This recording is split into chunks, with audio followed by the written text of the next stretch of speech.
Meskipun saat ini kasus COVID-19 di wilayah Muba sudah mulai mereda, namun pemerintah Kabupaten Muba terus menghimbau warga untuk selalu waspada terhadap ancaman COVID-19 gelombang ketiga. Oleh karenanya, warga Muba diminta tidak lalai dalam menegakkan protokol kesehatan dengan selalu memakai masker saat beraktivitas dan selalu menjaga pola hidup sehat. Dengan meredanya kasus COVID-19 di Muba, bisa memicu ancaman penularan yang lebih tinggi dari sebelumnya, karena banyak warga yang mengabaikan protokol kesehatan.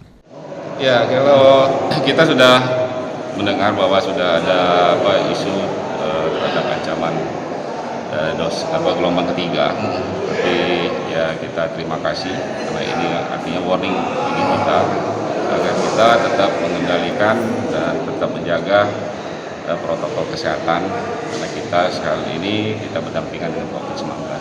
Jadi upaya yang sudah kita lakukan ya kita tetap sosialisasi tentang protokol kesehatan, kemudian tetap melakukan 3T dan percepat vaksinasi.